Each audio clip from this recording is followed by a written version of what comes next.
Hello, and welcome to the LeSabre Project. My name is Andrew, and this is my 2005 Buick LeSabre Custom.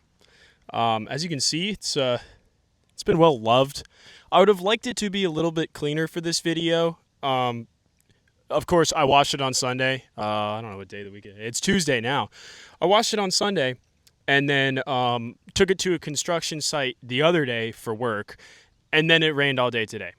So this is as clean as it's going to be for this video. But anyway, welcome to the channel.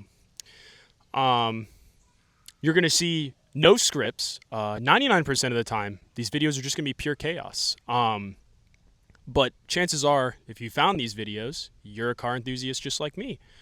I'm trying to think about something notable to say, but anyway.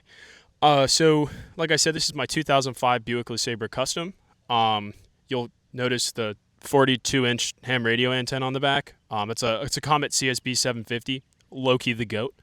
And then I have a Yaesu FT30-185 transceiver on the inside. Besides that, this car is about as bone stock can get. It's got about 100,000 miles on it, but here's where it gets interesting. So, my dream for this car, it will be a rear-wheel drive track monster someday. Which, I mean, that sounds kind of dumb, right? You know, you're sitting there scratching your noggin like, what is this idiot talking about?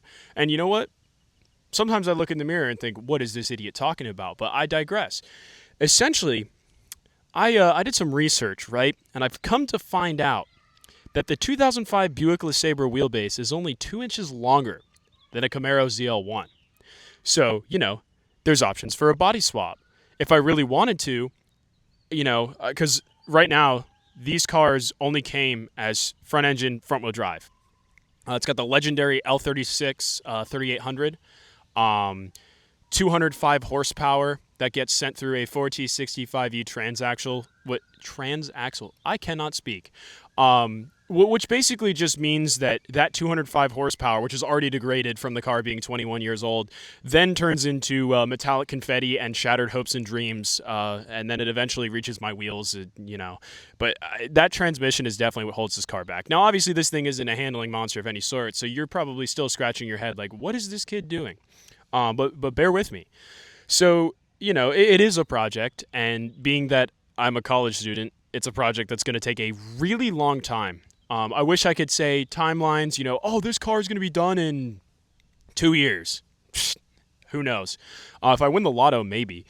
But, you know, I've just, this car has stayed in my family since it was new. So it's got a, I don't know why my watch just buzzed, but okay. It's got a special place in my heart. And my goal is to share my passion for cars, and specifically this car, with you guys. So the end goal for this thing is a lowered custom-built track weapon. And like I said, I sound insane. But just imagine, right? You're on a racetrack, and you're driving your Ferrari 458 Italia, listening to that beautiful, naturally aspirated V8 that Ferrari never should have killed sing. You know, you're, you know, going up through the gears, upshifting, you're coming up to a corner, right? And you hear just loud V8 noises, and you're like, oh, shoot, I wonder what's about to pass me. Buick LeSabre, lowered, custom aero, stripped interior, full cage, rips around the outside. What's your reaction going to be, right? And the reason that I want to do it with this car is partially because it means a lot to me, being that it was, you know, it's been in my family for years, but also, how funny would that be? Like, just sit back and imagine how hilarious that would be. So that's the end goal. You know, I'm going to put a really pretty graphic that totally didn't take me, you know, 5 minutes to make up on the screen. So I have two options that I'm considering for engine swaps for this car. So there's the Lexus 2UR GSE, which is their legendary V8. In common Toyota fashion, if it ain't broke, don't fix it. It's essentially been the same motor since it debuted in the ISF.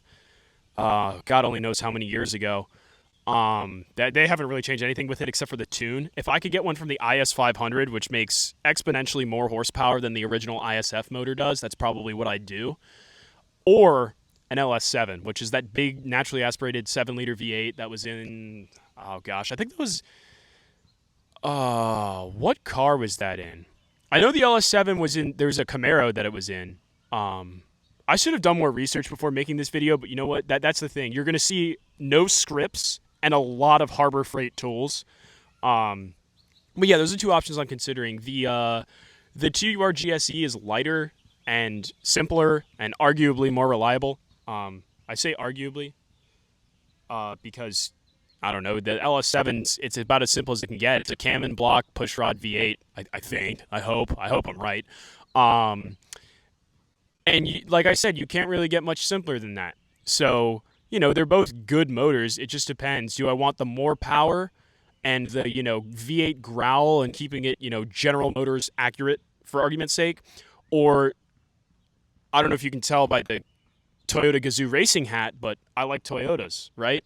So I could kind of play into that, and I could throw a Lexus motor in this thing. Now, obviously, any motor that I do swap in here is going to require a lot of work. Because like I said, this is a front-engine, front-wheel drive car. It's got the L36 3800, one of the most bulletproof engine platforms of all time.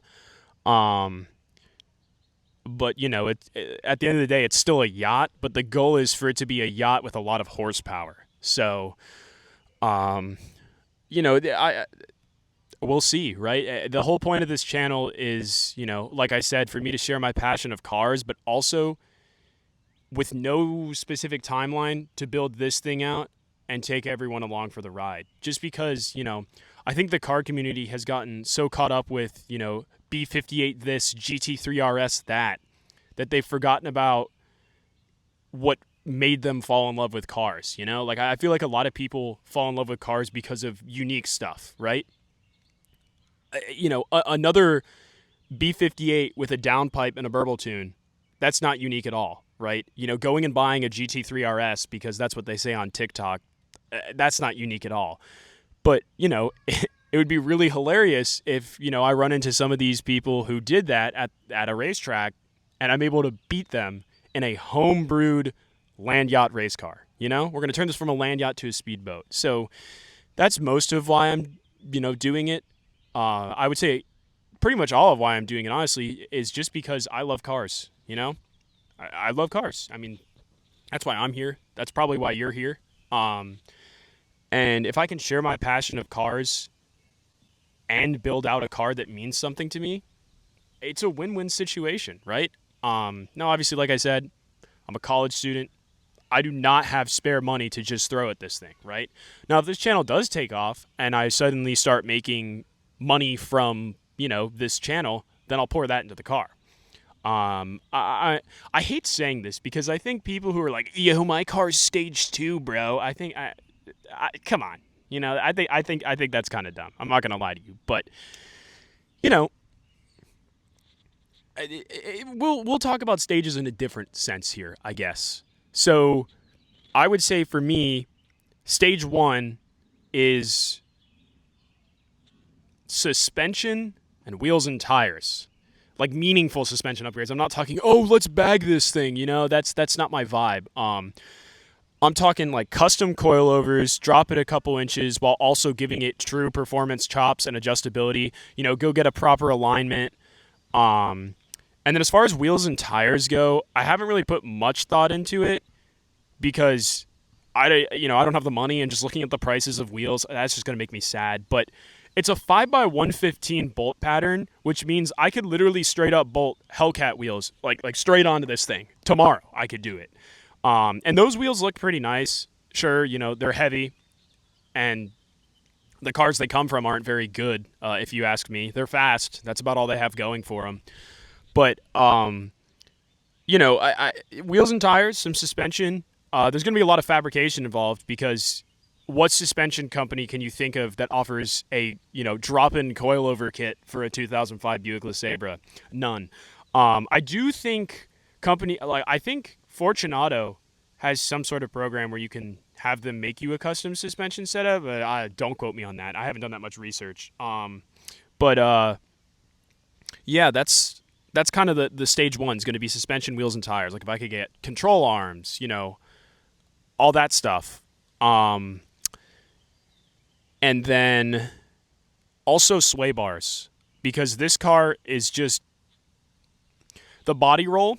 Okay, I will say the sidewall bowing is a lot worse than the body roll. Like, you wouldn't expect this car to handle the way it does, because it just kind of picks a lane in a corner and holds it. Now, granted, the transmission holds the motor back so much that even if you wanted to have fun in a corner, you really couldn't. And since this is my only car, I don't exactly, firewall it everywhere I go. But, it's not bad. It's just these are 215 70R15s. These are road pillows, all right? Now, granted, I do have great tires on this car. I opted for the BF Goodrich Advantage controls, which I 100% recommend. I mean, these tires are great in the wet. They're great when it's dry. And the understeer problem that I had with my Bridgestone Ecopias when it was wet, I think they're Bridgestone. I don't know. The Ecopias, when it was wet, they were like 20,000 mile old Bridgestone Ecopias. It was so bad. Like, I'm telling you, you would be turning into a corner from a stop at a stoplight, and the car would still understeer to the outside of the lane because it just couldn't get any wet traction. So now that I've got these good tires, it's a good step in the right direction, right? So I would say this is stage 0.1. But stage 1, suspension stuff.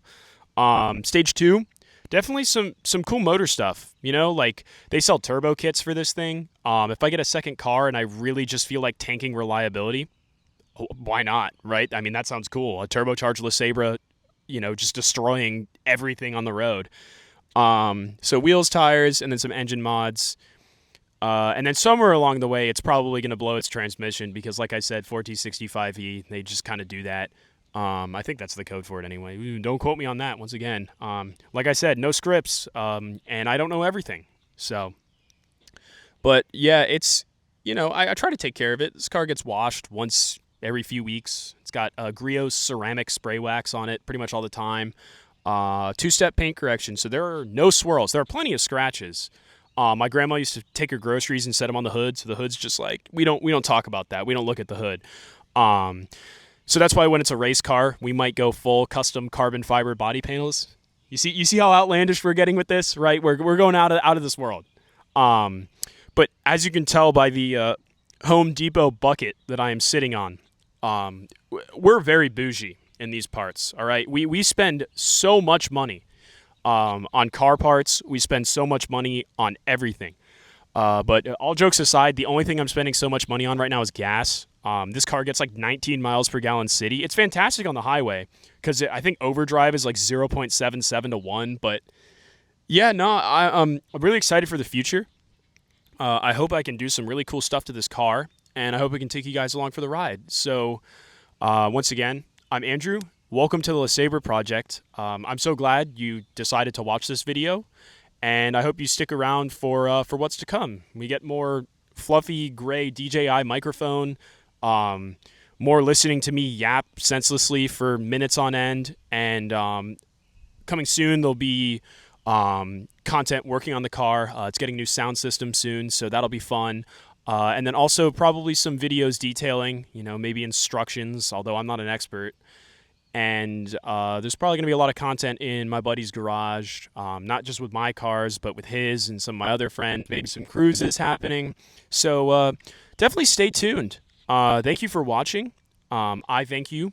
This orange Home Depot bucket absolutely thanks you. And if this car could, it would probably thank you too. So here's me saying see you later for now. And hopefully I'll catch y'all in another video.